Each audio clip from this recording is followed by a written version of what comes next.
Probably help if I unmuted everything. Yes? Okay, great. Hello. Probably help if I unmuted I am Yes? Ambassador Okay, Michael, and today I will not be monitoring myself. And today I will Where is it? There it is. Okay. I had stuff going. I had the stream pulled up in a separate tab. I was fucking it all up already.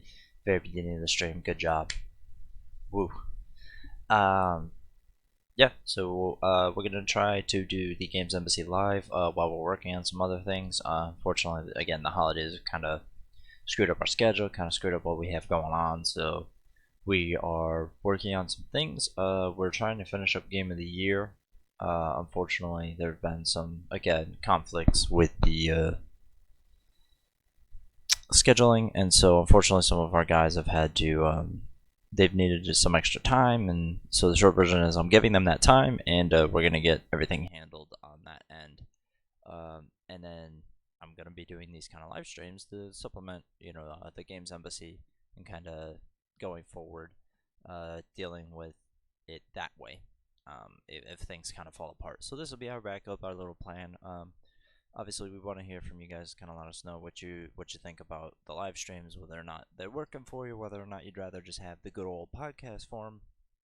Uh, so again, feedback is super helpful, super necessary.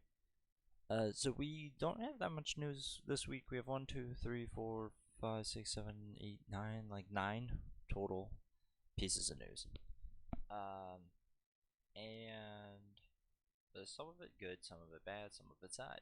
So we're gonna start out with the sad news. If you have not heard, um, concept artist and futurist Sid Mead has passed away at 86.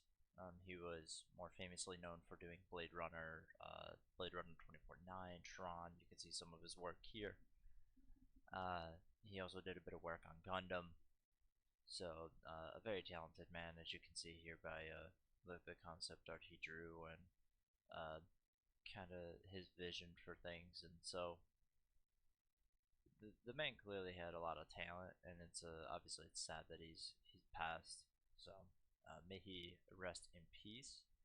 And it's just again another unfortunate passing, but at least he lived to be quite old, so he got a full lease of life, I believe. So um, appreciate his work here, and I'll be honest, I haven't seen a lot of the movies that he did these concept arts for, but I love the style, the kind of cyberpunky, uh, futuristic slums kind of thing, very Deus Ex like.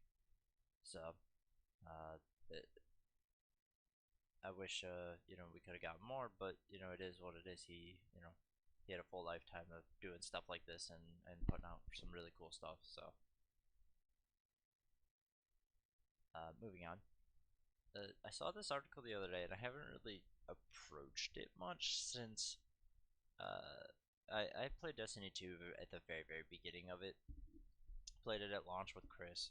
He's a mega fan. He loves it to death. Actually, him and I were playing a bit last night, and he was telling me that he loves it so much more now than even when it launched. And so I thought it was really interesting to see this article come out from Kotaku about it, especially because they don't really talk about microtransactions too much.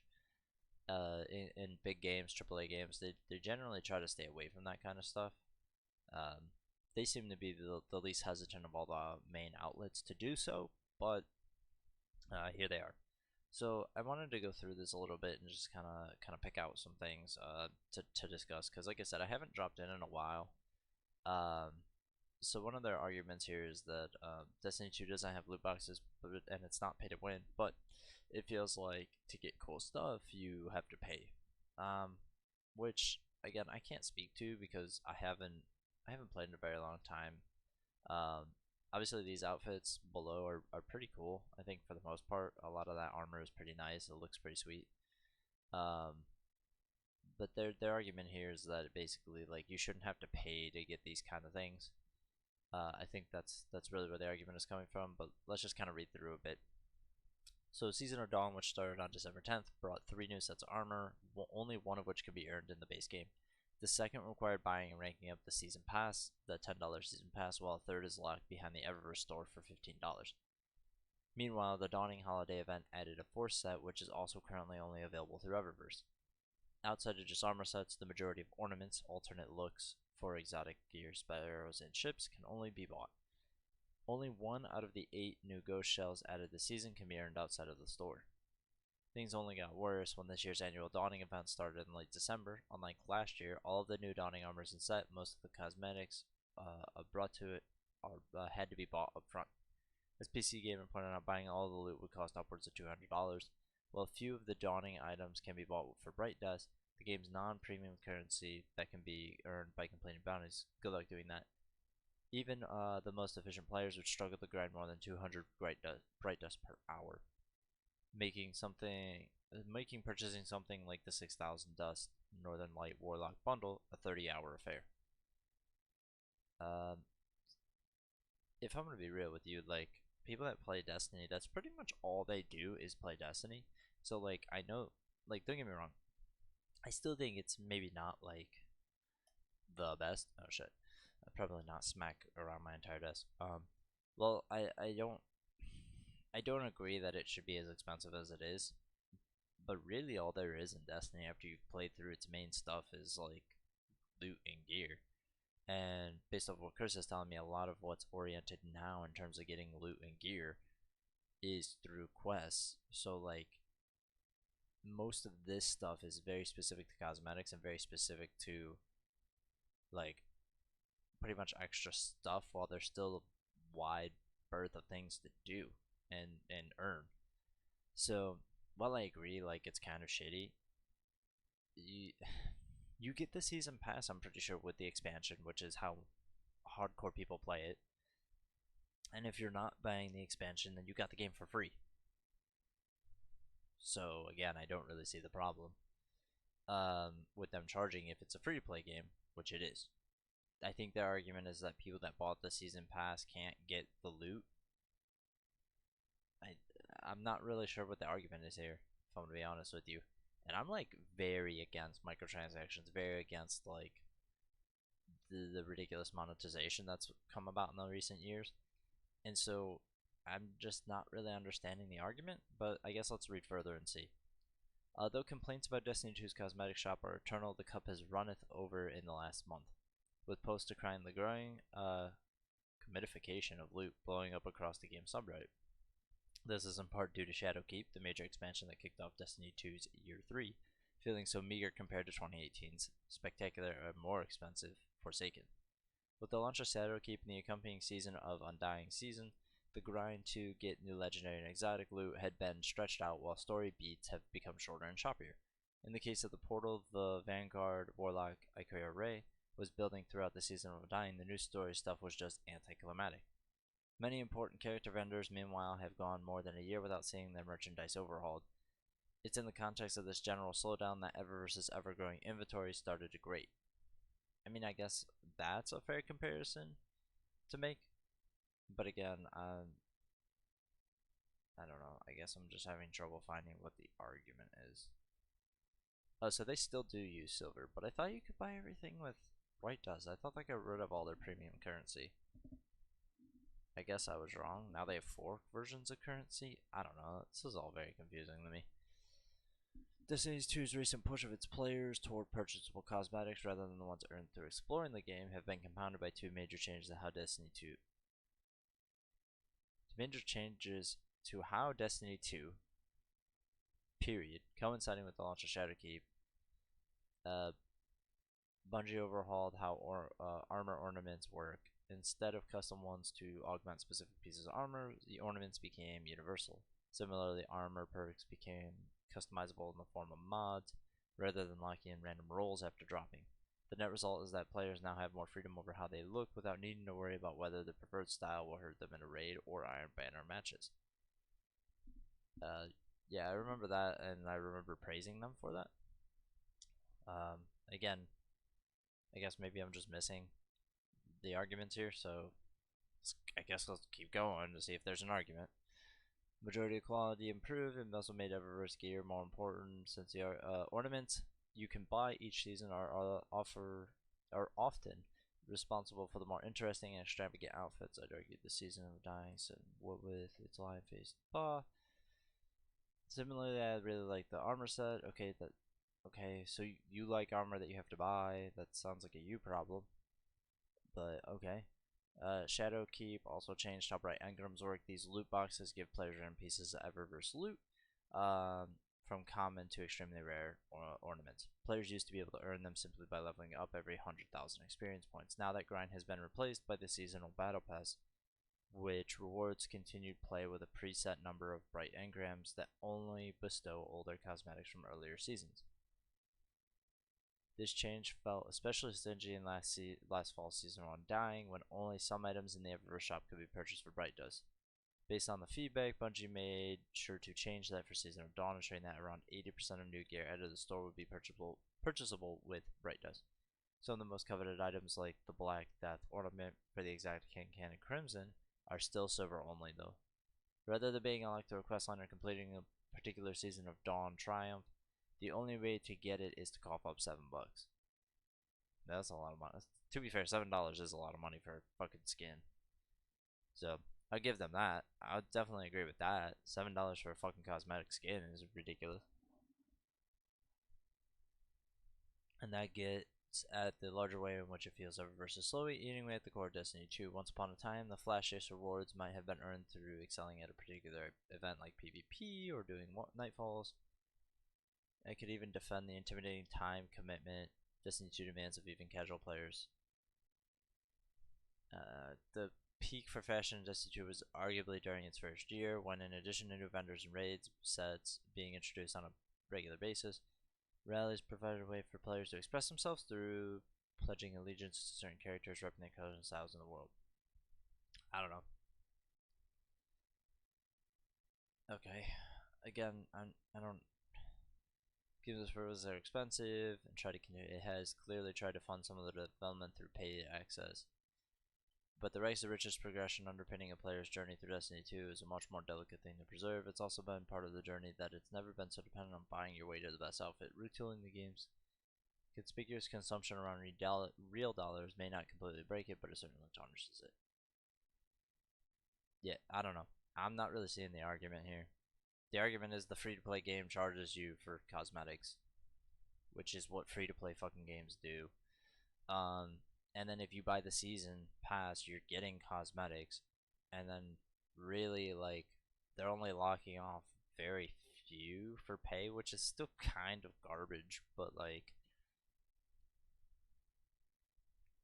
the game is essentially free, and then they're only charging you cheaply for the expansions. They're not charging you $60 for a full expansion. And from, again, what I've heard from other people who are into the game and play the game and love it, is that it's substantial. So maybe it's just a disagreement on whether or not they feel the expansion is large enough to justify the money spent, and whether or not it's a free play game. I don't know. I don't know. I don't get it. But whatever. What do I know? This one's fun because, of course, it is. So each season for Modern Warfare to include map to PS4 exclusive survival mode. So according to the new landing page of the Call of Duty website titled Sony PlayStation Advantage, PS4 exclusive survival mode will get a new map to its rotation every season in Modern Warfare. The page says the PS4 version of Modern Warfare is the best play to play. Does it really say that? I hope it does. That would be amazing. The best place to play. Well, you just. God damn, that's 2 fucking articles in a row with typos. Fuck me. Alright, look, like. I don't get paid to do this shit, right? And I can still write on a regular basis properly. It's really not that hard. Also, most sites have editors that you have to put this through first before you publish it. So it's not like you're just like type, get the news out, click send. Like, no. You have to do all your bullshit, your research, you have to do the piece, you have to turn it into your editor, you have to talk to it about it with your editor, and then your editor looks it over, and then they approve it. And somehow, there's still spelling and grammar mistakes. Ah, so it's like my biggest pet peeve because it's so simple to fix, and you're especially if you're gonna write a piece where you're trying to like come off as smarmy or like I'm so smart. Like, how are you gonna write an article like that and then have a fucking spelling mistake in it? Anyways, the site reveals that each season will bring an additional map to survival mode and exclusive challenge missions in game with unique rewards to PS4. Yeah, so it's more about that listed the PS4 exclusive mode. Also, something interesting to note is on the site when looking at the survival map selections option, there's 4 currently available and 5 maps listed as redacted, which might hint that there are going to be at least 5 more seasons for Modern Warfare this year. Uh, yeah, so this whole thing launches on October 1st, 2020, which is literally going to be like 3 weeks before the new Call of Duty launches, maybe 2. So,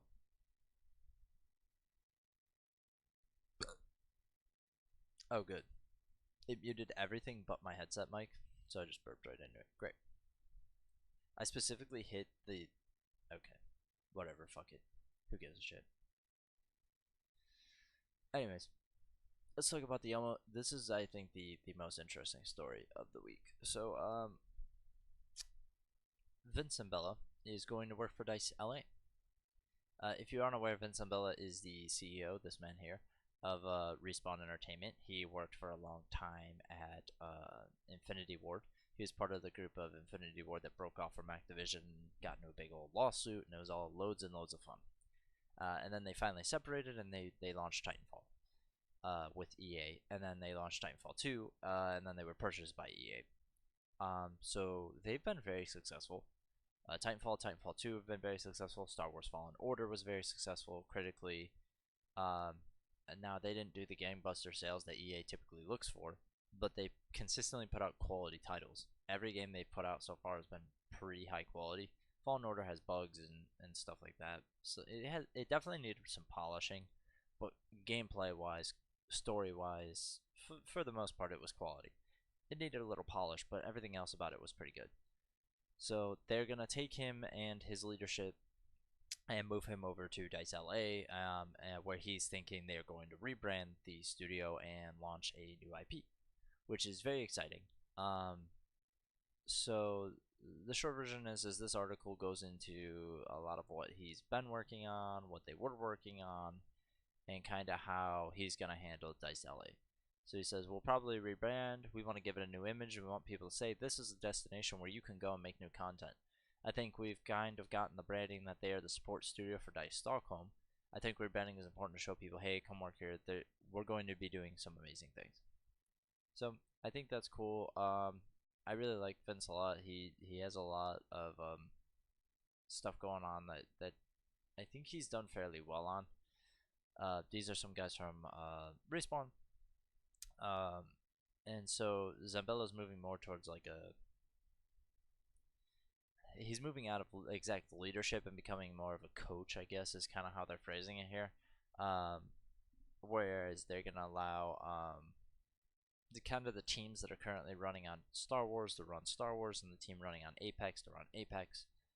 And then they're also doing the Medal of Honor game. So they're doing 3 things really, because I think there have been rumors that they're starting on some more Star Wars stuff. I'm not sure if that's going to be an expansion or a new game, but it sounds like they're already kind of starting on that. So this is gonna. I want to go into this because I didn't scroll down enough to see this when I first went through it. But apparently they asked them about the single player thing. EA famously said the single player games are basically dying and they're not what people want. So I think this will be interesting for us to read through quickly. The move to bring in Asmussen was instrumental in changing the tenure of Respawn. Jason West, who recently joined Fortnite developer Epic, left Respawn for unspecified family issues in 2013 before the company issued its first game. Titanfall in 2014 was largely dedicated to fine-tuning the first-person shooter by creating a game that nimbly moved among different action styles. Talks with Asmussen began around that time, before Respawn was acquired by its early investor, Electronic Arts (EA). Also, before the industry would heavily pivot from single-player adventures to ongoing multiplayer games such as Apex Legends, a Fortnite competitor that lives as a live service with regular updates. in 2014, I don't think we were talking about single player action adventure games being an endangered species. That's something that happened while we were working on the game. There was a rise in some game experiences that were service based and people could continue playing over and over, but we stuck to our guns. This is the type of game we were going to make. I think what happened is live service games expanded the market, but they weren't taking away the players who wanted to play a single player action adventure. So an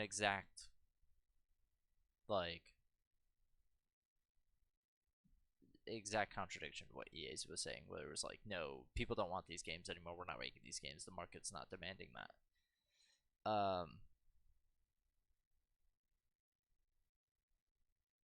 This is, by the way, true. This is set in between 3 and 4. I read that and I was like, that's wrong. And then I was like, wait, that's not wrong. It's just really it's worded very differently. Like it's set between 3 and 4. Anyways, EA hasn't released official sales for Fallen Order, but it was tracked as the #2 selling game of November behind Call of Duty and ahead of Pokemon, which is pretty impressive to be honest, considering that EA's completely fucked the Star Wars brand in terms of games, and Disney's completely fucked the Star Wars brand in terms of movies. So like, in terms of it being an IP, between EA and Disney, like it's amazing they're still doing well at all with Star Wars because they've just run that fucking IP into the ground. Um, so that's I don't fucking know. I can't believe that. I'm so glad EA's like thing with them is over soon, and hopefully Disney is smart enough to take the Marvel approach and just let uh let somebody know let somebody do something where they actually know what the fuck they're doing instead of just like, oh yeah, we got this, it's fine, but we're gonna give players something that they don't actually want, we're gonna cram it full of microtransactions and bullshit to make us a bunch of money. Like, I, I don't know. I can't. They I don't know. They weren't doing a good job with it, and Fallen Order is the first good one, and EA basically had nothing to do with it from our understanding. EA pretty much keeps their nose out of whatever Respawn does. So I think that's probably a good call. So, anyways, moving on. I like to talk about Dreams every now and again because I really do find it to be quite impressive, even though I think it's marketed in a poor way. I really think Dreams should have just been sold as an engine, and PlayStation should have just made it as like an engine to sell to developers and stuff instead of making it a game. Um, I'm not sure this was the right call on their part. I'm not sure it's gonna sell well at all. I've played a lot of Dreams. It's okay at best. Sometimes you get some really cool stuff in there, but for the most part, it's pretty garbage. So, but anyways, this is something from the Dreams team that they made, and I thought it was cool to highlight because you don't really get to see this kind of stuff often. So the short version is they made these. They made what is the equivalent of an English breakfast inside of Dreams. So it's not a photograph. Everything made here is actually just made inside of Dreams. Um, if you look like the eggs, the meat, and the like, all the food actually looks pretty spot on, except for like this part here. The silverware looks pretty spot on, and I couldn't really tell it was like CG until I kind of saw this stuff over here. Like the silverware and stuff looks pretty CG. This looks pretty CG, but like the food itself actually doesn't look very CG at all. It actually looks fairly good. This bratwurst is a little off. Some of it is a little off, but in the original lighting, it was very well done.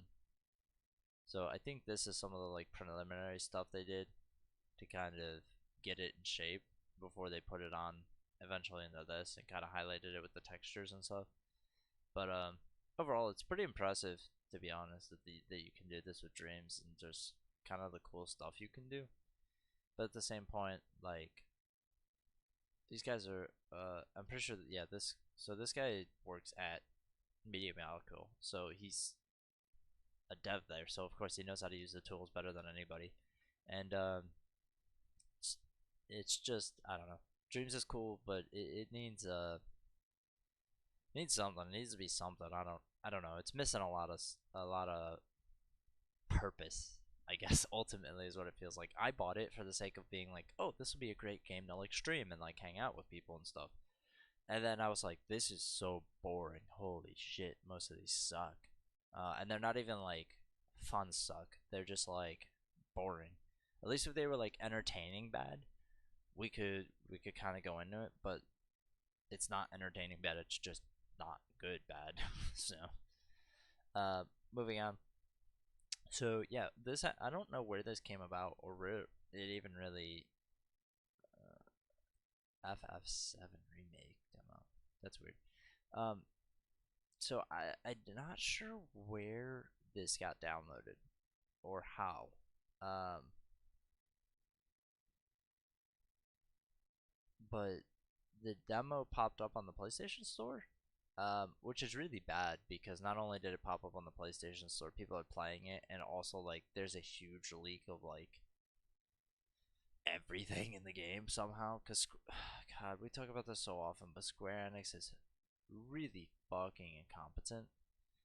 Um, and so for some reason they put the demo in, but the demo is just like a timed version that has a whole bunch of files in it for like the main game. So there's like spoilers for the end of the game and like all the stuff they changed in the game. So now we're like whatever 3 months, 2 months out, and spoilers are already out everywhere for this game. Um, and normally I wouldn't give a shit about a remake spoilers, but like Nomura went out of his way to like really fully expand Final Fantasy VII's Midgar section into its own game, and now all of that's like in jeopardy of being spoiled of like all the new stuff they put in, which sucks because like that's the main reason why most of us want to play it, other than like we want to see it with a modern coat of paint. And a lot of people love that game, but for me, the big factor between buying this and buying the original was like I've never played through the story, so I'd be interested to kind of see what's. I won't know what's new and what's not new. Same way with Resident Evil 2. And so I I don't know. This kind of sucks. I hate when this shit happens, to be honest, because like people are just mean, and they're just gonna go out of their way to spoil shit for people who actually just want to like enjoy something. And so hopefully that doesn't happen. Hopefully we can just ride this through and get to it before all the spoilers reach us. So that'd be nice. Don't be a dick. Don't spoil shit that people have been waiting forever on. It's just rude, honestly. So this is one thing we discussed a couple of times, and it's kind of an update. If you're unaware, the Witcher author and CD Projekt Red got in a huge beef because he was pissed that he didn't get paid in what he felt was a fair amount of money. Because Witcher 3 was a huge fucking success, and Witcher 1 and 2 were moderate successes, but nowhere on the level of 3s. And it kind of blew The Witcher up into like a global phenomenon. Witcher 3 did. And so he was pissed off that he didn't make enough money. So here we're gonna read through. So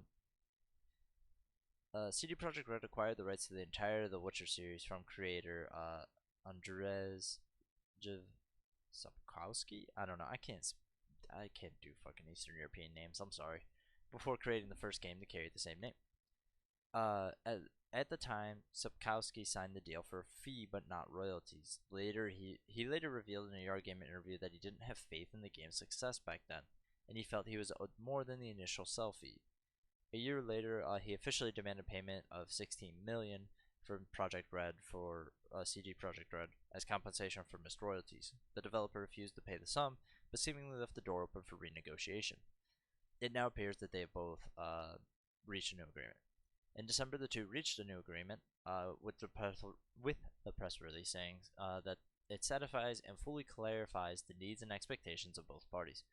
Although financial details were not revealed, the new game deal reconfirms CD Projekt's rights to the Witcher series in video games, graphic novels, board games, and merchandise.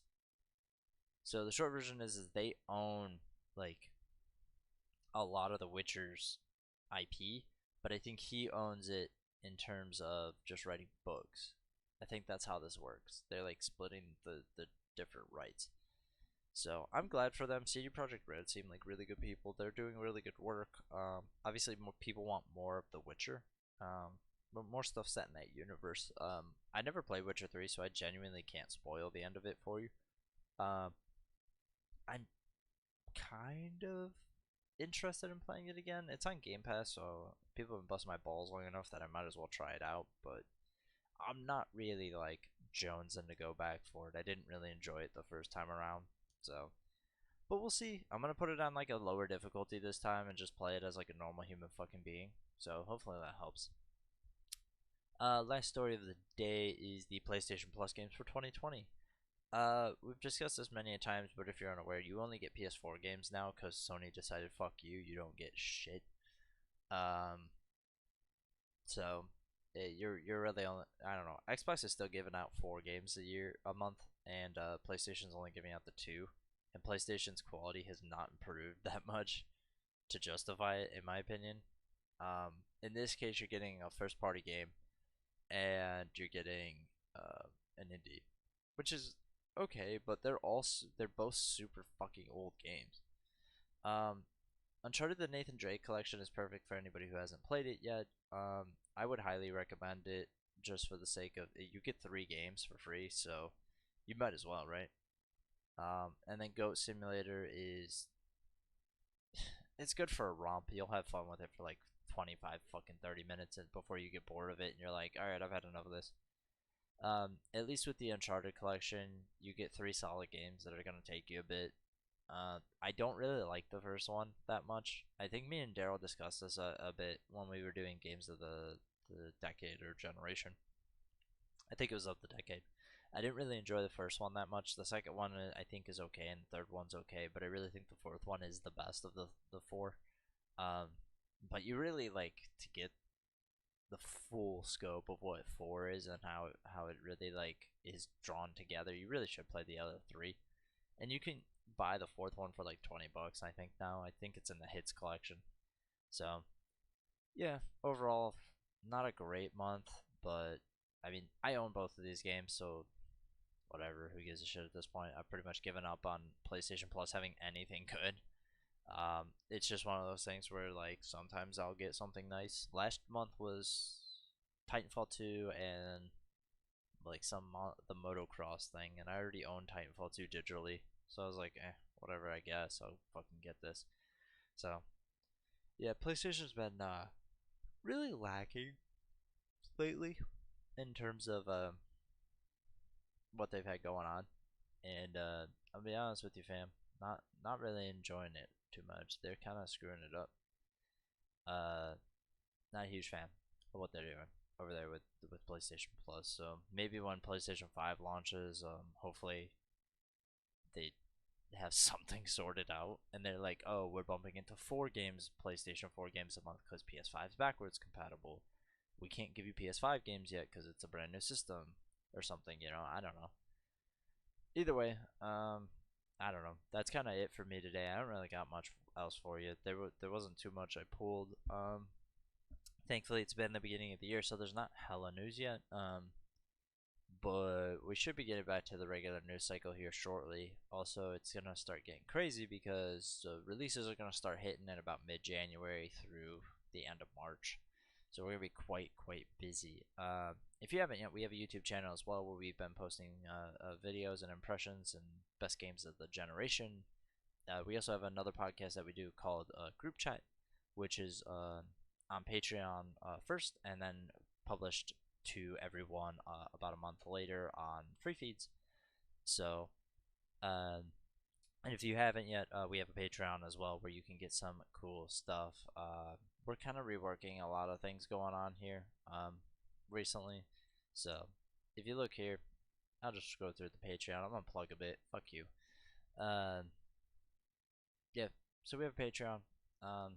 You get the 11 exclusives, which if you wanna we'll just lightly scroll through.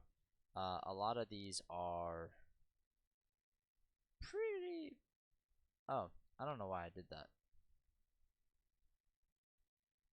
I don't know how that happened. Anyways, there's a bunch of cool stuff on here that Adam and I worked on, and honestly, I'm pretty proud of a lot of the stuff on the Patreon. It's all really good content.